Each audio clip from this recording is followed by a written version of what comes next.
तो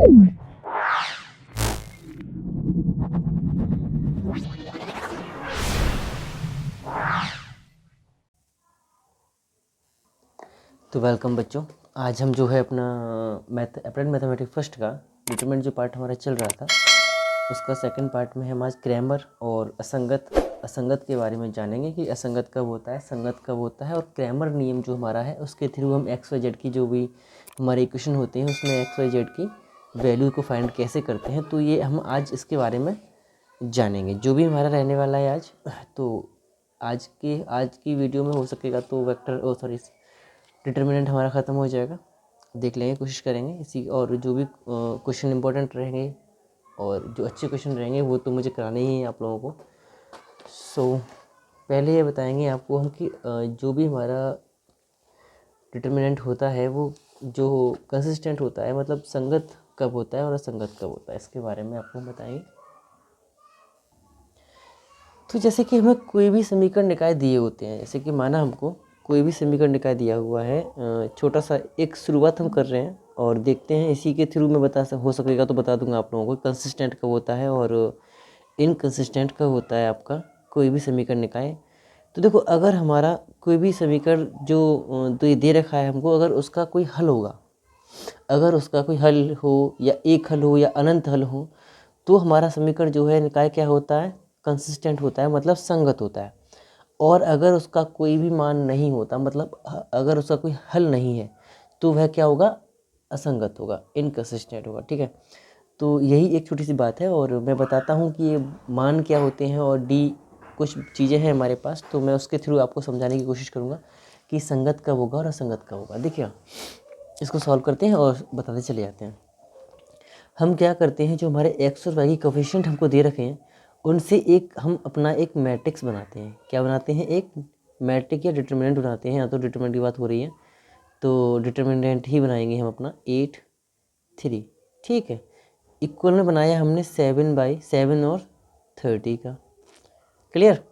अब देखो, जैसे कि हमारे पास ये मैट्रिक्स आ गया तो हम क्या करेंगे, इस मैट्रिक्स से डी का मान निकालेंगे।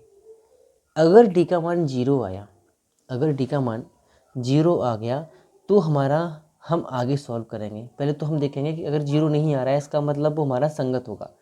अगर डी का मान हमारा 0 के बराबर नहीं है तो वह हमारा क्या होगा, संगत होगा। जैसे कि देखो, हम जब डी का मान निकालेंगे तो 5 दिया 15 और -32 इक्वल टू, ये माइनस है हमारा यहाँ पर, तो ये माइनस प्लस हो जाएगा, इसको ऐड करेंगे तो 5 और 2 7 और 3 और 4 हो जाएगा।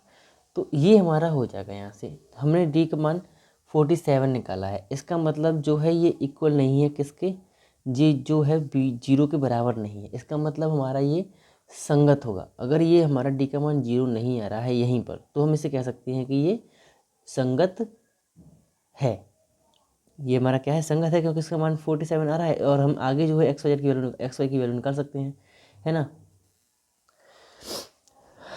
जैसे कि हमने यहाँ पर डी का मान, तो संगत कब होगा, जब हमारा इस डी का मान 0 नहीं होगा, ये होगा हमारा संगत, मतलब कंसिस्टेंट होगा। ठीक है, संगत होगा। ठीक, और अगर डी का मान 0 है तो इसका मतलब, डी का मान 0 नहीं है तो इसका मतलब इसके एक अद्वितीय हल है, इसका इस समीकरण निकाय का एक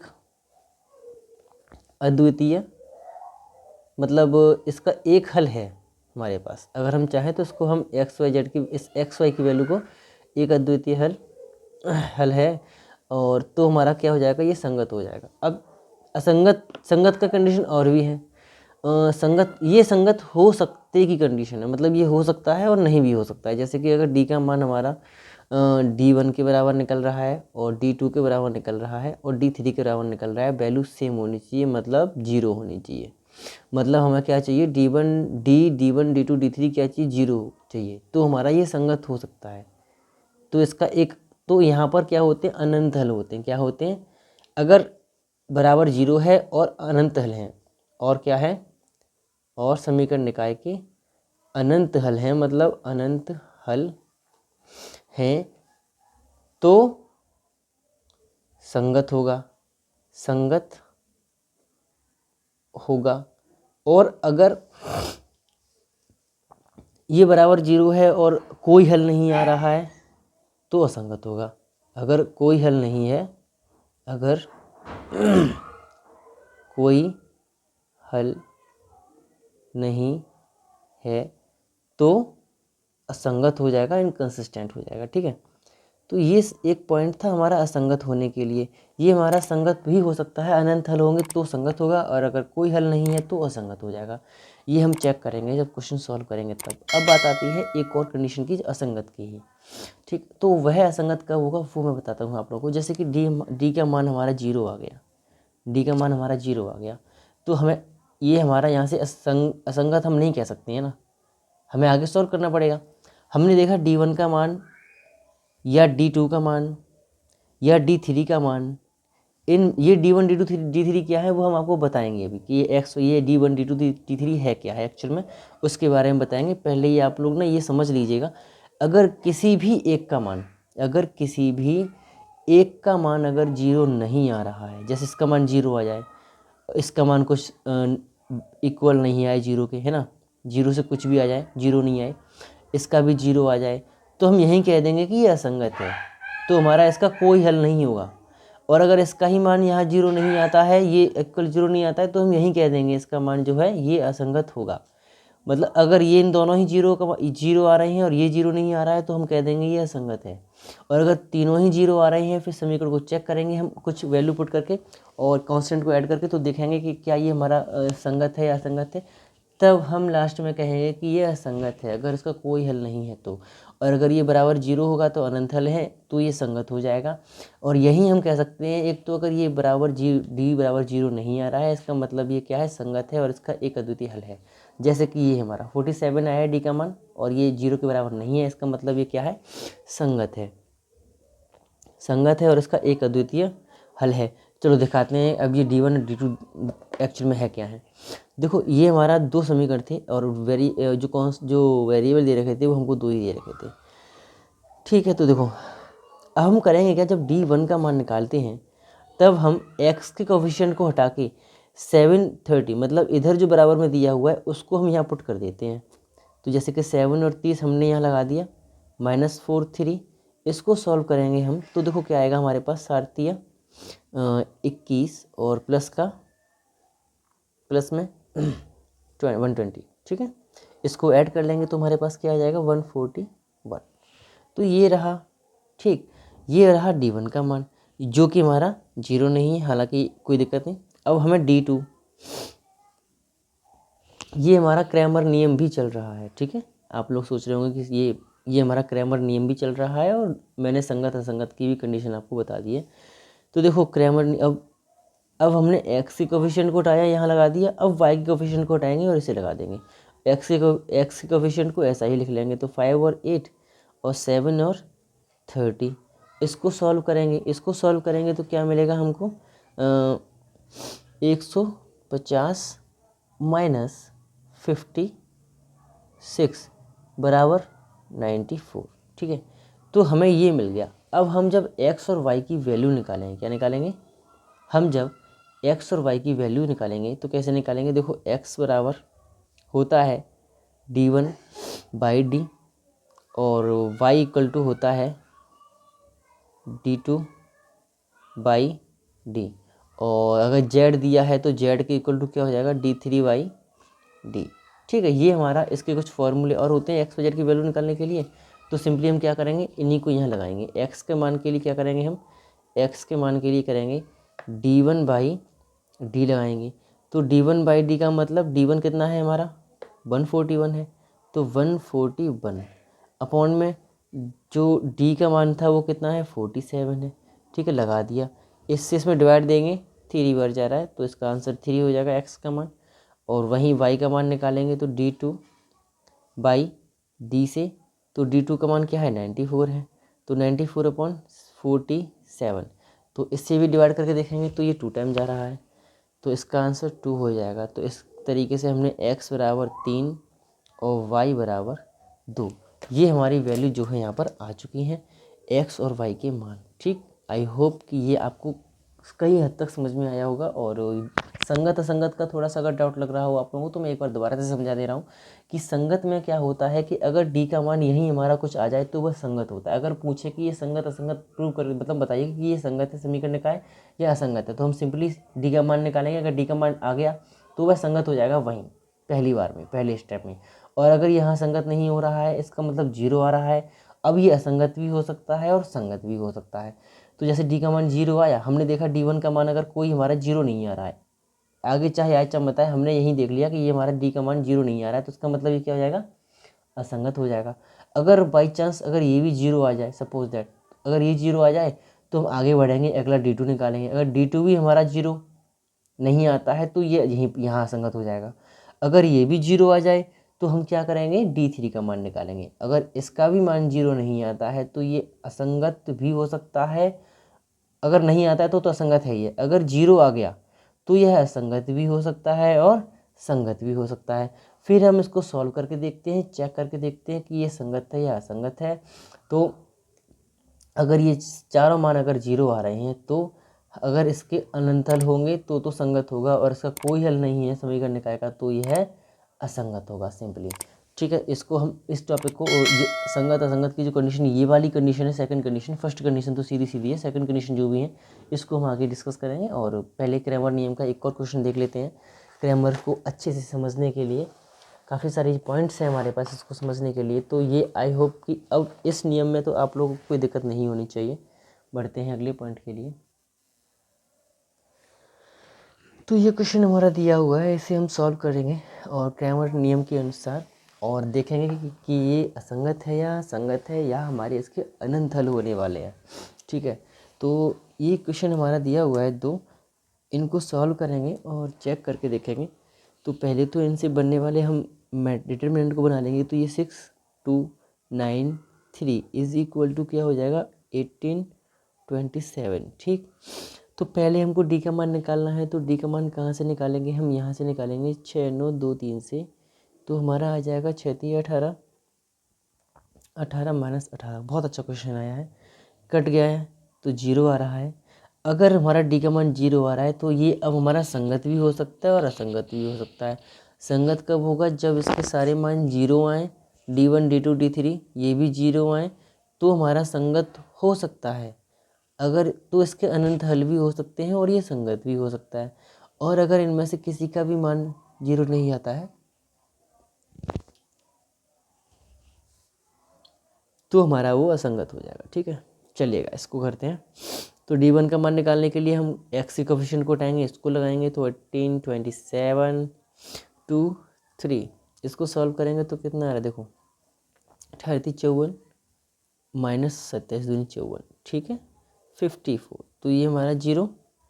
और डी टू का मान भी चेक कर लेते हैं निकाल कर कि क्या होता है। 6 9 और 18 27, ये तो जीरो आ गया, इसका मतलब अभी भी संगत हो सकता है, चांसेस हैं हमारे, असंगत भी हो सकता है संगत भी हो सकता है। तो जब तक हम इसको पूरा हल नहीं कर लेते तब तक हम नहीं कहेंगे कि ये हमारा क्या है, संगत है। देखो हमने निकाला तो हमने देखा कि D1 D2 तीनों ही हमारे मान कैसे आए हैं, मतलब D बराबर D1 बराबर D2 इज इक्वल टू 0। ठीक है, ये हमारे पास आया है निकल के।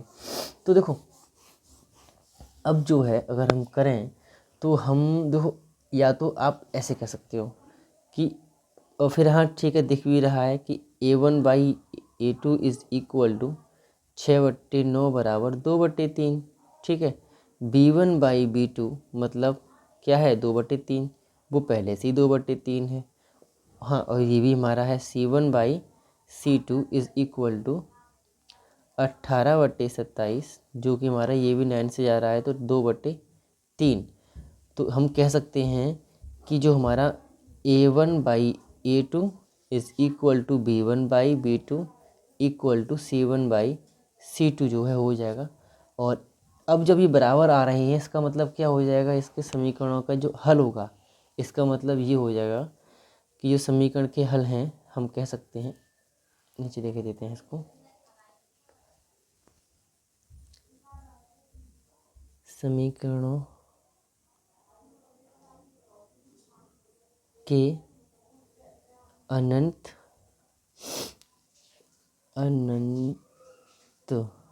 ठीक है, सही लिखा है, हल है। ठीक है, तो इस समीकरणों के जो दिए हैं हमारे उनके अनंत हल हैं। अब आप यहाँ पर चाहे किसी का भी मान कुछ भी लगा के देखेंगे तो हमें बहुत सारी वैल्यूज इसमें मिल जाएंगी। तो यहाँ से तो हमने ये कह दिया कि इसके अनंत हल हैं। अगला जो पॉइंट है, अगला जो क्वेश्चन दिया है, फोर्थ वाला क्वेश्चन, वो भी इसी से संबंधित दिया हुआ है, तो वो भी देख लेते हैं। संगत असंगत से संबंधित है वो क्वेश्चन भी हमारा। तो बताइएगा कि ये संगत है असंगत है। ये हमारा हो जाएगा संगत, ये तो बताना ज़रूरी था आप लोगों को। ये हमारा कंसिस्टेंट हो जाएगा, मतलब ये हमारा संगत हो जाएगा। ठीक है, अगले क्वेश्चन पे चलते हैं, अपने फोर्थ क्वेश्चन पे।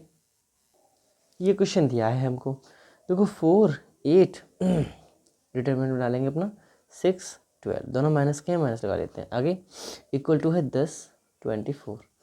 तो पहले हमें डी का मान निकालना है, तो डी का मान तो हमें इसी मैट्रिक्स से निकालना होगा, डिटरमिनेंट से निकालना होगा। 6 - 12 इज इक्वल टू माइनस का 48 और प्लस का 48, इससे ये कट जाएगा तो 0 आ रहा है।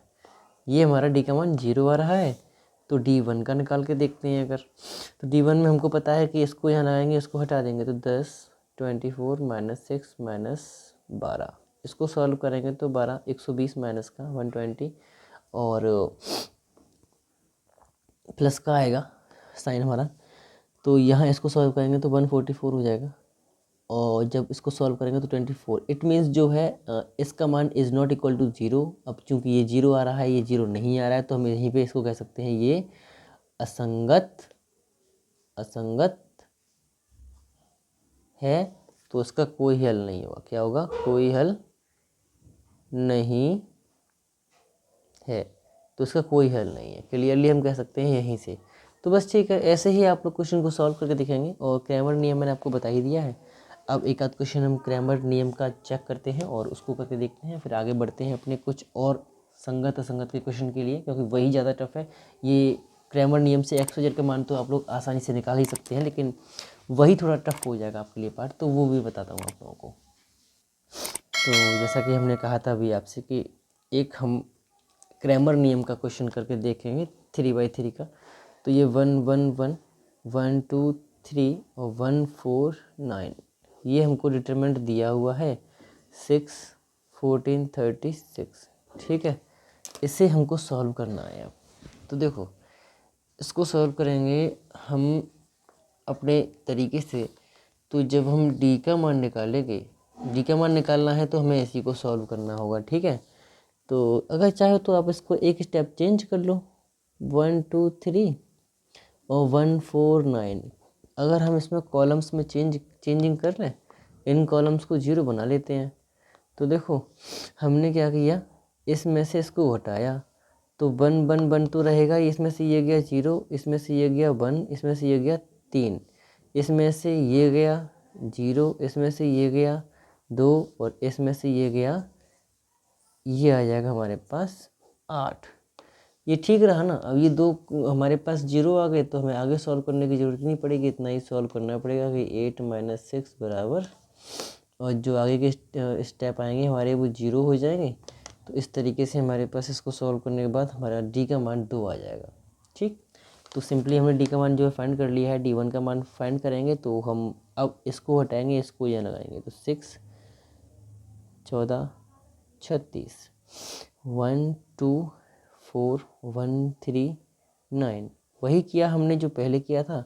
इसको भी सॉल्व करने के लिए अगर आप चाहें तो एक छोटा सा नियम लगा सकते हो, गुणा करने के बाद घटा सकते हो, 0 हो जाएगा, है ना। जैसे कि हमने इसको चेंज किया, तो कॉलम 2 को चेंज करेंगे, इसमें से इसको हटा देंगे, तो इसमें से ये गया 0 आ जाएगा, इसमें से ये गया माइनस का 1 आएगा, इसमें से ये गया तो माइनस का 5 आएगा, 1 3 9। और देखो ये वाला स्टेप भी कुछ इसी तरीके से गुणा करके घटाने वाले हैं। देखो इसको हटा रहे हैं हम, इसमें 6 का गुणा करने पर कॉलम 3, देखो कॉलम 3 में 6 से गुणा करके हम इसमें से इसको घटा देंगे, तो 6 में से 6 जाएगा 0। कॉलम 1 को चेंज कर रहे हैं तो कॉलम 1 को पहले लिखेंगे तो क्लियर है। और 6 3 18 में से 14 में से 18 गए तो माइनस का 4 बच जाएगा, और 6 9 54 36 में से 54 जाएगा तो माइनस का 18 बच जाएगा। ये चीज़ थोड़ी सी कोई दिक्कत नहीं है, हल्का सा टफ था लेकिन कोई दिक्कत नहीं।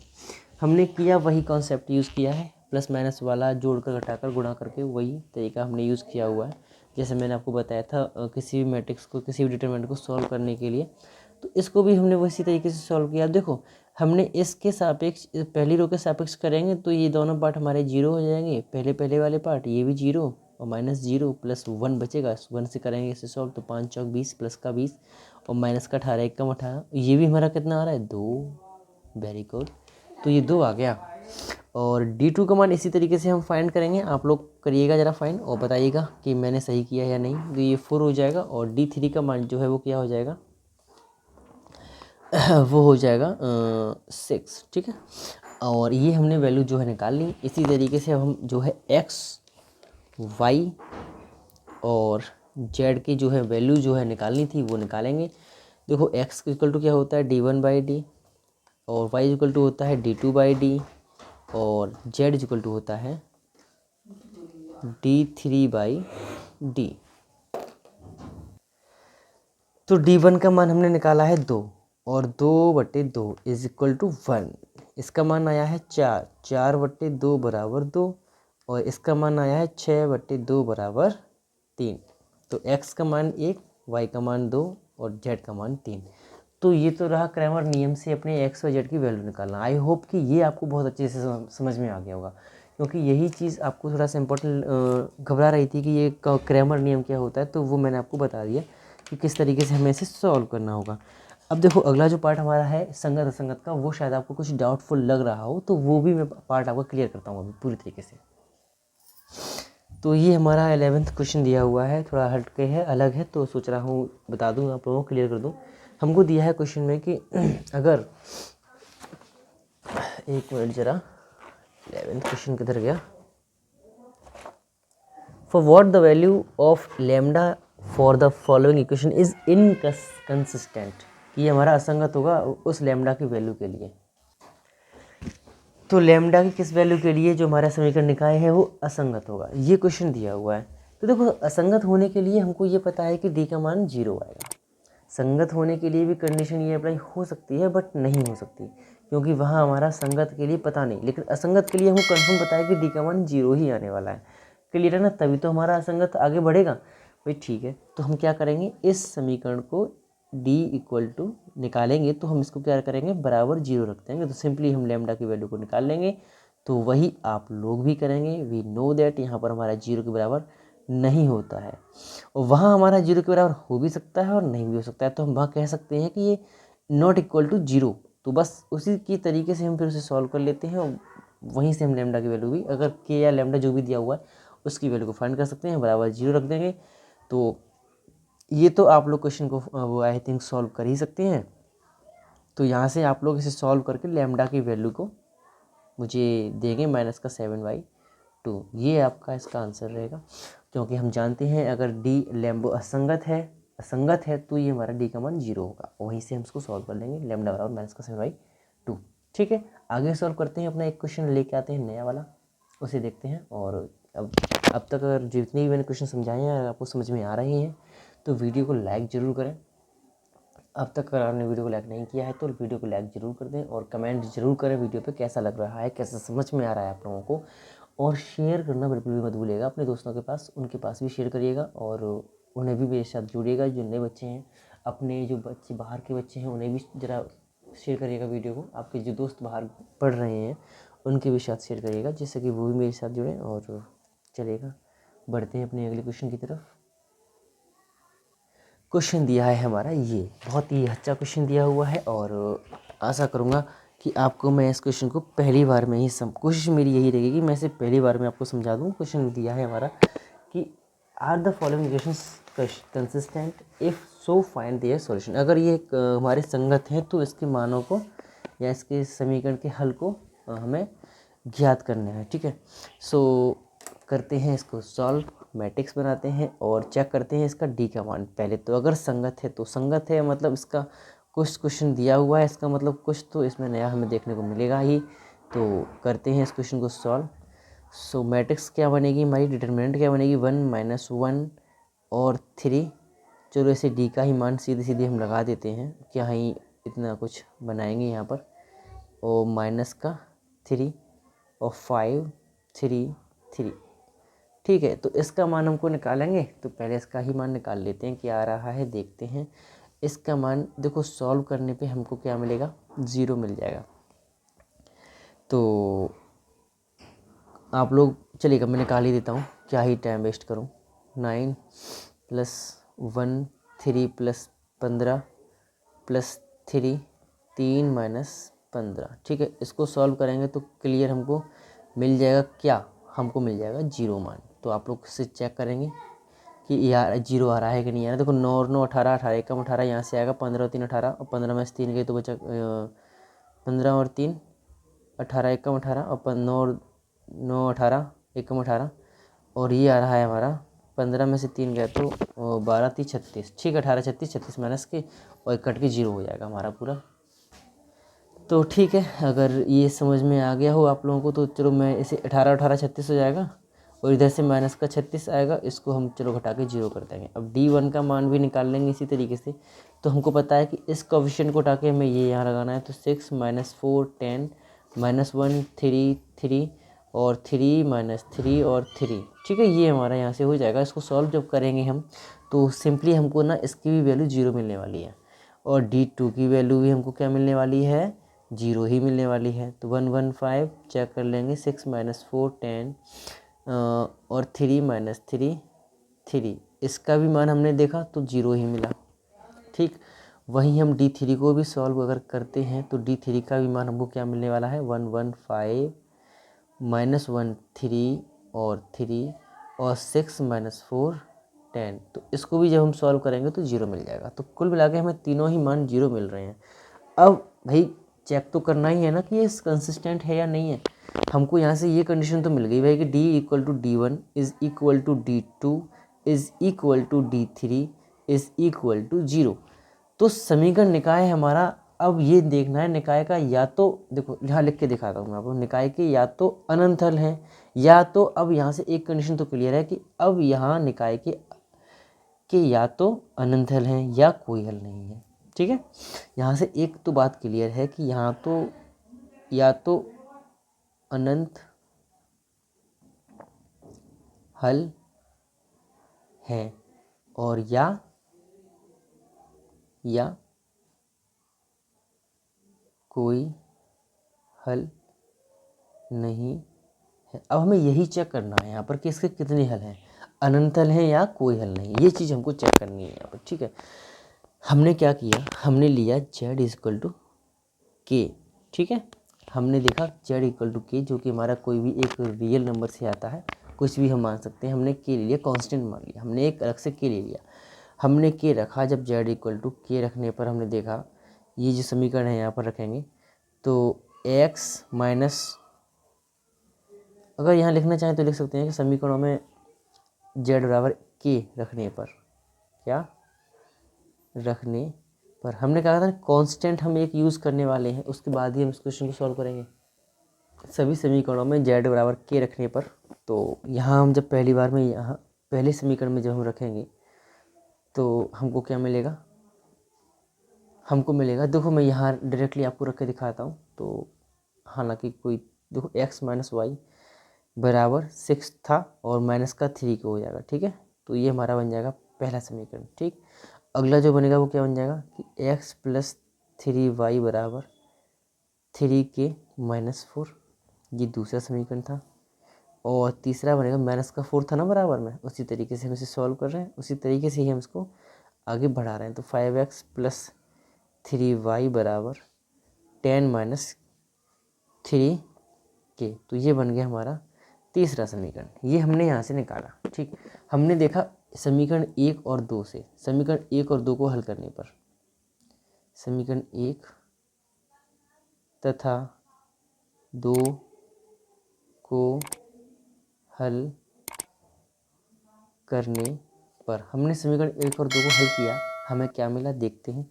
हमको मिला x = 7 - 3k/2 और y = मिला हमको -5 + 3k/2। आई होप कि ये x और y की वैल्यू आप इन्हें हल करके निकाल सकते हैं, और इतना तो आप लोग जानते ही हैं, कोई बच्चे नहीं हैं आप लोग के, जो कि मैं अब ये भी चीज़ आपको सिखाऊंगा। तो इतना भी आई थिंक नहीं होना चाहिए ना। तो ठीक है, बढ़ते हैं आगे। एक्स और वाई की वैल्यू अपने अगर निकालनी है, हम अब ये चेक करेंगे कि एक्स और वाई के मान जो समीकरण तीसरा है हमारा को संतुष्ट करते हैं या नहीं करते हैं।